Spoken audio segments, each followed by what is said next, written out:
اعوذ باللہ من الشیطان الرجیم بسم اللہ الرحمن الرحیم۔ سورۃ البقرہ آیت نمبر 183۔ اب تک ہم نے دو احکام پڑھے ہیں، ایک تو قصاص کے احکام، دوسرے اس کے وصیت کے احکام۔ اب تیسرا حکم شروع ہو رہا ہے روزے کا۔ روزے کے بارے میں ایک چیز ذہن میں رکھ لیں، قرآن پاک میں نماز کا، جس کے بارے میں آپ صلی اللہ علیہ وسلم کا فرمان ہے کہ نماز میری آنکھوں کی ٹھنڈک ہے، اس کی حکم بھی ایک جگہ پہ نہیں آیا بلکہ مختلف جگہ پہ آیا ہے کہ اس کی کیا وجہ ہے، اس کے کیا مقاصد ہیں اور وہ کس طرح رکھنے ہیں، اس میں کیا کیا رعایتیں تھیں، ساری چیزیں الگ الگ ہیں۔ لیکن روزوں کے بارے میں جو حکم ہے وہ سورۃ البقرہ کے اس رکوع میں اکٹھا ہو کے آ گیا کہ کیوں فرض کیا گیا ہے، کب رکھنے ہیں، اس میں شروع میں کیا رعایتیں تھیں اور وہ رعایتیں ختم کر دی گئی، کون سی رعایتیں ہیں جو بعد میں رکھی گئی ہیں اور کون سی رعایتیں منسوخ کر دی گئی، اور مقصد کیا ہے روزہ رکھنے کا۔ یہ ساری کے سارے احکام جو ہیں وہ ادھر ہی اکٹھے ہو کے آ گئے ہیں۔ اب انشاءاللہ ہم اس کے بارے میں پڑھیں گے۔ بسم اللہ الرحمن الرحیم۔ یا ایہا الذین آمنو، اے ایمان والو، کتب علیکم، تم پر فرض کر دیے گئے ہیں، الصیام، روزے، کما، جیسا کہ کتبہ فرض کر دیے گئے تھے، علی الذین، ان لوگوں پر، من قبلکم، تم سے پہلے، لعلکم، شاید کہ تم، تتقون، تقوی اختیار کرو۔ اے ایمان والے لوگوں، تم پہ روزے فرض کر دیے گئے ہیں جیسے تم سے پہلے لوگوں پہ فرض کر دیے گئے تھے تاکہ تم تقوی اختیار کرو۔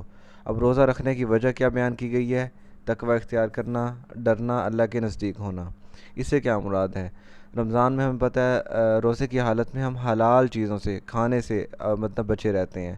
جب ایک مہینہ اللہ کے حکم کی وجہ سے ہم حلال چیزوں سے بچ سکتے ہیں تو باقی 11 مہینے ہم حرام چیزوں سے بھی بچ سکتے ہیں نا۔ جیسے مثال کے طور پہ ہم نے صبح سے لے کے شام تک بھوکا پیاسا رہنا ہوتا ہے۔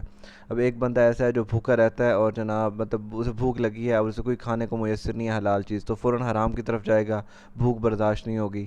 لیکن اگر وہ روزے رکھتا ہے تو آخری حد تک، جب تک بھوک برداشت ہوتی ہے، آخری حد تک کوشش کرے گا کہ وہ بھوک برداشت کرے، جب مکمل اینڈ ہوگی پھر جا کے وہ حرام کی طرف جائے گا۔ تو یہ روزے کا مقصد ہے کہ حلال چیزوں سے اگر ایک مہینے بچا جا سکتا ہے تو باقی 11 مہینے حرام چیزوں سے بچنے کی قوت پیدا ہو جائے۔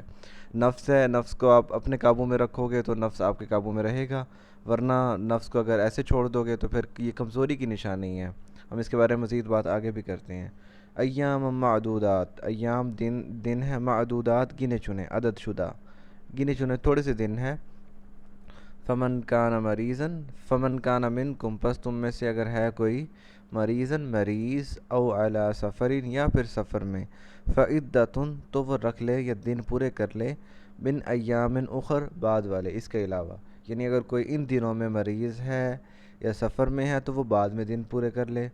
وعلی الذین، اور ان لوگوں پر، یطیقونہ، جو طاقت رکھتے ہیں، فدیتن، فدیہ کی، طعام مسکین، تو وہ مسکین کو کھانا کھلائیں۔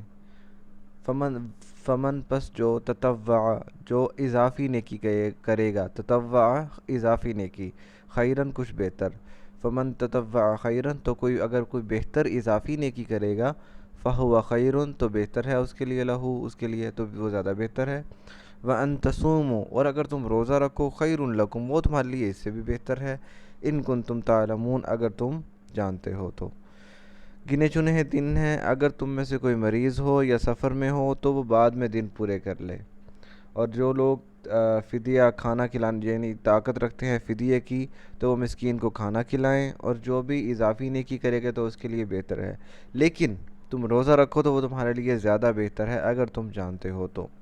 یہ پہلی جو رعایت بیان کی گئی ہے، شروع میں جب روزہ فرض ہوا تھا وہ روزے 3 فرض ہوئے تھے، 13، 14، 15 تاریخ کے ہر مہینے کے جو ہے نا، وہ یہ روزے فرض ہوئے تھے۔